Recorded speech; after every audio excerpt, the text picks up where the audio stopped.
করে একটু বলতে চাই কেন আমরা হঠাৎ জার্নি শুরু করলাম। আমরা সবাই ইনফিনিটি গ্রুপ বলে একটা কোম্পানিতে কাজ করি। ইনফিনিটি গ্রুপের সাথে আমরা যুক্ত আছি।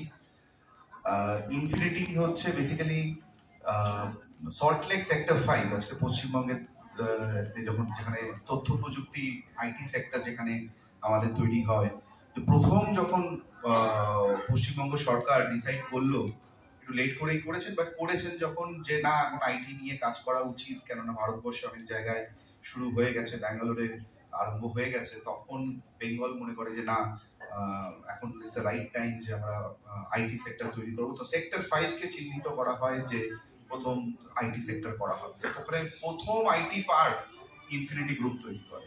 তো আমরা প্রথম আইটি পার্ক তৈরি করি, আর আস্তে আস্তে দাঁড়িয়ে সল্টলেক সেক্টর 5 এর মধ্যে আমাদের 7খানা আইটি পার্ক আছে।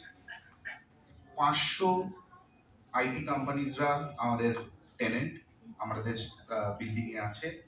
অ্যান্ড আজকের দিনে দাঁড়িয়ে সেক্টর 5-এ 2 লক্ষ লোকেরা, প্রফেশনালসরা কাজ করছে।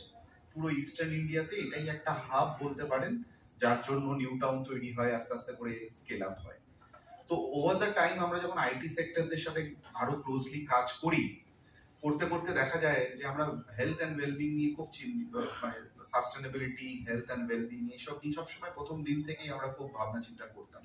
তাই আমাদের যাই বিল্ডিং তৈরি হয় বা যেরকমই আইটি পার্ক তৈরি হয়, সব সাস্টেনেবল আইটি পার্ক। আজকের দিনে দাঁড়িয়ে সরকারও বলছে সাস্টেনেবিলিটির অ্যাসপেক্টস, গ্রিন অ্যাসপেক্টস থেকে মাথায় রেখে। তো আমার খুব ভাল লাগে যে যখন জাগৃতি ধাম ভারতবর্ষের মধ্যে নাম্বার 2 যারা সাস্টেনেবল গ্রিন সার্টিফাইড বিল্ডিং, এটা আমাদের প্রথম হচ্ছে মাইসোরে একটা আছে, সেকেন্ড হচ্ছে জাগৃতি ধাম। তো এটা আমরা একটা বড় সার্টিফিকেশন পেয়েছি। তো কেন তৈরি হলো জাগৃতি ধাম? আমরা আস্তে আস্তে যখন আইটি সেক্টরের সাথে যখন আমরা কথা বলি, যখন আরো বেশি মিশি, দেখা যাচ্ছে যে অনেকেই অনেক ডিসিশন নিতে পারছিল না যে আমরা অন সাইটে যাবো কি করে, মা বাবা একা আছে, বা অনেক কাজের প্রজেক্ট হয়তো ব্যাঙ্গালোরে যেতে হবে বা বিদেশে যেতে হবে, তখন তারা ডিসিশন নিয়ে উঠতে পারছে না, বা অনেকে যারা চলে গেছে হুট করে তাদের চলে আসতে হবে। তো করতে করতে দেখা গেল যে না, এটা একটা বড় নিড আমাদের কলকাতায়, যে একটা সিনিয়র লিভিং ফেসিলিটি হোক। বৃদ্ধাশ্রম অনেক আছে, বাট এমন একটা সিনিয়র লিভিং হবে যেটা সেন্টার অফ এক্সেলেন্স তৈরি করা হবে, যেখানে একটা হলিস্টিক কেয়ার হিসাবে আমরা এটাকে তৈরি করব।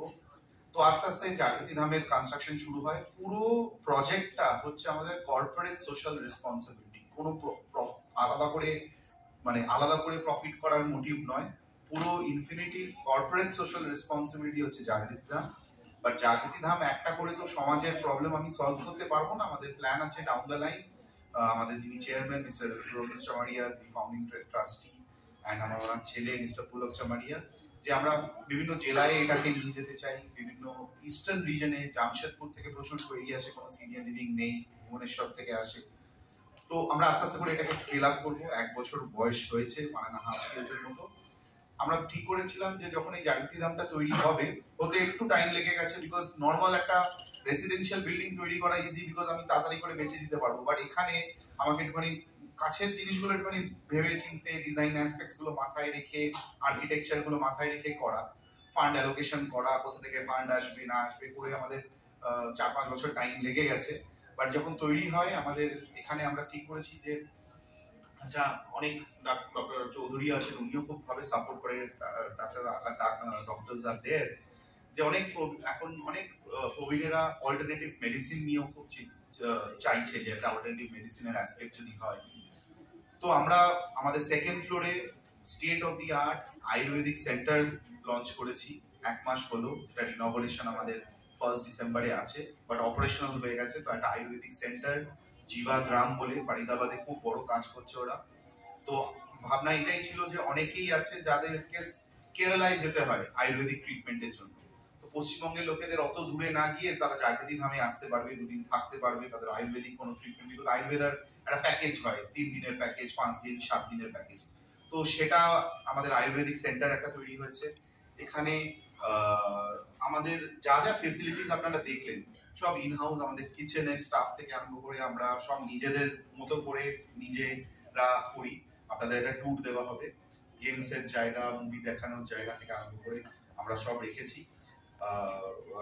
আমি ধন্যবাদ জানাবো বাঁচবোকে, বিকজ আমরা ওনাদের সাথে খুব ক্লোজলি একটা কোলাবোরেশন করেছি, যাতে আমরা তো মেডিকেল এক্সপার্ট নই, তো যারা যারা ডাক্তারবাবুরা আছেন তাদের সাথে একটা আমরা অনেকেই আমাদের জিজ্ঞাসা করে, আমরা হয়তো বড় তো একটা কোলাবোরেশন হবে, যে যেহেতু ডক্টর চৌধুরীদের এক্সপার্টিজ হচ্ছে জেরিয়াট্রিক, এন্ড তারা ওই সেবাটা দিতে পারবে, আর আমাদের যেহেতু ইনফ্রাস্ট্রাকচারটা, তো দুটোর কম্বিনেশন। অনেকে চায় যে একটা সার্টেন এজের পর হয়তো বাড়িতে ওইটা হবে না, তাদের হয়তো একটা শিফটিং এর জায়গা, তো সেটা আমরা স্কেল আপ করতে পারবো। আপাতত আমাদের এই বিল্ডিং এর 72 রুমস এর আমরা এটা করেছি, বাট আমাদের আশেপাশে যে জমি আছে সেগুলোকে আমাদের একটা ডাউন দ্য লাইন একটা জেরিয়াট্রিক সেন্টার অফ এক্সেলেন্স তৈরি করা, আয়ুর্বেদিক সেন্টার অফ এক্সেলেন্স তৈরি করা, এন্ড এটাকে ফুল হয়ে যাওয়ার পর আর একটু বড় করা, এটাই আমাদের ইচ্ছে আছে। আর রুমস আমি সব খুলে রাখবো, আপনারা একবার দেখবেন। আমাদের একটাই রিকোয়েস্ট, আমরা বিশাল বড় বড় জায়গায় বিজ্ঞাপন দিতে পারি না, আমাদের বাজেট কম থাকে অনেক সময়। তো মেন হচ্ছে আপনারাই লোকেদেরকে বলবেন যে কেমন জায়গাটিধাম লাগলো, কেমন আপনাদের এক্সপিরিয়েন্স হলো, তাতে আমাদের আরো লোকেরা জানুক। অনেকে আছে যারা এনআরআই আছে, যারা ফেরত আসতে চাইছে, তারা ঠিক একটা জায়গা খুঁজছে কিন্তু বুঝতে পারছে না। ফ্ল্যাট কেনার পর সো মাচ